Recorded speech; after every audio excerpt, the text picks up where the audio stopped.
Thank you for being with us. Happy to be here. You know, you might appreciate this line. My grandmother used to say, it's not what you say, it's how you say it. And reasonable people would agree that Donald Trump has got a lot of points that make sense about what's happened to the black community, especially over the past couple of decades. But is the way he's saying it alienating a lot of folks?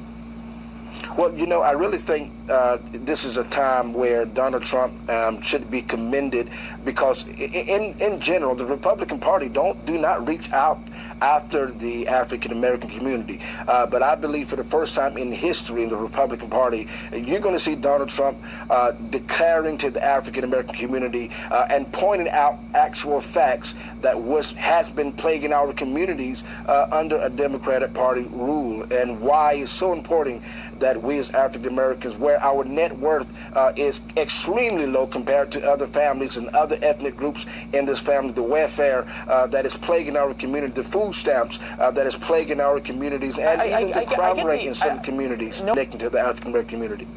But Pastor, no one would argue that. I think it's that type of a dialogue that is really keeping our country so divided, and it is really race-baiting. Pastor, been speaking in plain language, dealing with issues that is going to impact not just the African American community, but every community in this country. Because poverty, sir, knows no color. Poverty don't care whether you're African American or Hispanic American, and that's what the Democratic Party has been doing. I'm still confused. Talking about what is Donald Trump going to do for the African American community. We should be talking about what Donald Trump, when he becomes president, is going to do for the United States of America. So what's he going to do? Every race, because he's been speaking it from day one. Number one, we need jobs, but specifically within the African American community, parents need to have the right to choose the schools that their children can go to. There are some children born in underprivileged, underperforming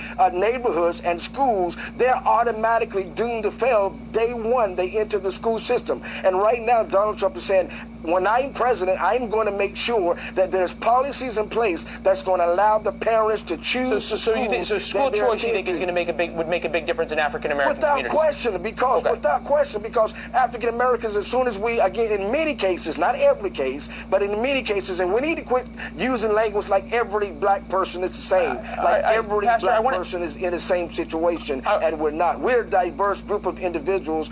We're only connected by the heritage of our race, but we're still very diverse groups of individual people. I hear that. I wanted to get your thoughts on this tweet from Donald Trump talking about Dwayne Wade's cousin, who was killed tragically in Chicago. And here's the tweet. It said, Dwayne Wade's cousin was just shot and killed walking her baby in Chicago. Just what I have been saying. African Americans will vote Trump. And there's been a lot of pushback on Twitter. This just came out in the past hour or two that Mr. Trump didn't offer any condolences, didn't talk about the family and their grief through this time, obviously having lost the mother of a child here.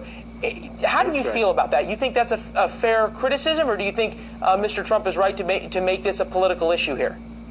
Well, first of all, as a pastor, I do offer my condolences. What a tragic event that is taking place, and it is obviously a sign of why the African American communities in the urban centers of our country really need a change of leadership to where again, I'm not trying to politicize because I don't want to do that, but I think Donald Trump was simply trying to point out the passion that is even in his own heart, the why African Americans who are in some desperate places in our own country. While we're spending $4 trillion overseas with wars of Afghanistan, Iraq, think about it. You just take $1 trillion and bring it back to our urban communities, just $1 trillion, and spend it specifically just on urban communities in our country. I think we will have crime rate would completely drop down. So without question, I think Donald Trump was just echoing and declaring to the country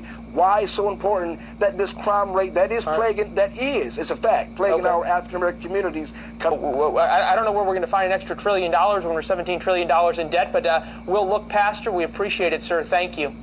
Happy to be here. All right, good to see you.